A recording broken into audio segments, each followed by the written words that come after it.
How long before this have you known each other?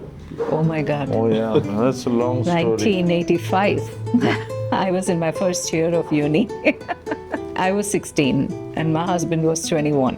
I was supposed to run an ice cream counter there, so probably I was sacked because they gave out all the ice creams free of cost.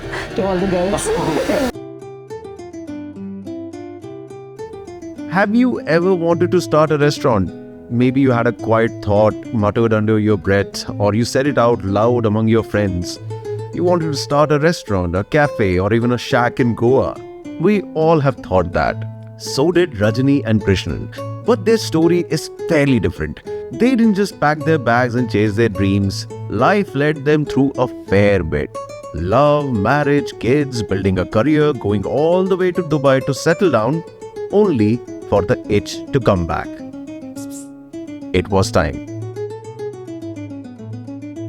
At what age did you folks start this restaurant? So it was 5 years back. I was 57 and she was 52. Cooking actually for me started when I was in grade 5. So I used to come back from school and then try out making rasgullas, making Manchurians. And so for me it is like a childhood journey, I would say. When we were in Dubai, we used to have a whole lot of programs being, connected to ISKCON. We used to have a lot of traveling devotees, a lot of traveling sannyasis coming in, and most of them were not Indians and they were people from outside of India. So then I started cooking different types of foods, but then I got to cook for 125, 200 people gathering. Wait. So, what about the restaurant? How did that come about? It was inspired by a return to India in the first place. After 30 years in the Gulf, I lost my father, she lost her father. So we had an old mother and an old mother-in-law who were alone. So we said that, okay, let's be done with the Gulf life, and we came to India. And it was always a challenge to get Sattvic food in Bangalore. So we decided to enter into this niche segment of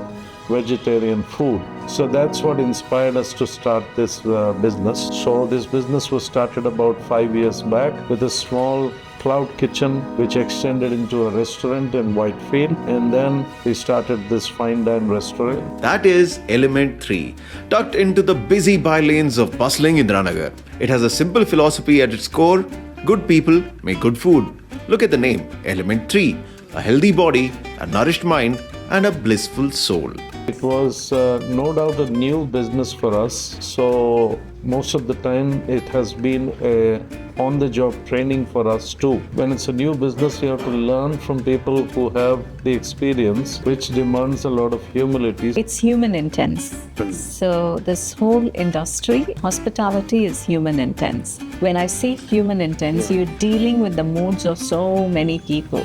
It is at sometimes frustrating. It is a lot of stress. It doesn't come easy because you come, you're dealing with people, and it's not just the staff. You're dealing with guests, and you have to make 100% certain everything is proper, So up to the mark. So it is a tough one. And that small victories that we have experienced gives us a lot of joy. We regularly interact with our guests, so we have a strong conviction in what we are doing, and the result is becoming one of the highest rated restaurants in Bangalore on the Google. Since we are deeply connected to teaching from our scriptures, we try to be as ethical as possible in this business, which is not something common. What does ethical in this business mean? Doing everything right. Doing as per the regulations. Even if I have to talk about my kitchen, we have to make sure everything is right. The food which is going out, people have to wait for 15-20 minutes because we have to get it fresh from the kitchen. We try and source it from farmers, and when they go to the market to buy the other stuff, and paneer which comes in from Haryana. So we try to do a lot of things where we are connected, one, to the local farmers and local produce, and two, to people who are doing things which are in the larger scope of being sustainable. So we do pots for the biryani, which is actually made in Malur, and we meet with the potter who does it. We sit with him and we get it done and we get it into our business over here. So as much as possible, we try and do everything in a very sustainable, ethical manner. I think always the Yeah. focus has been on purity, Yeah.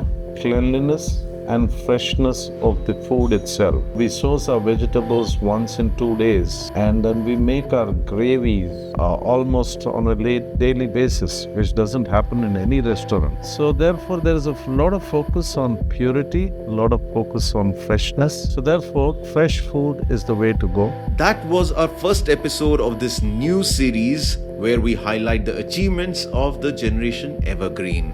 Folks over 50 who just absolutely refuse to slow down. They find ways of getting inspired and inspiring others. Follow us for more such stories.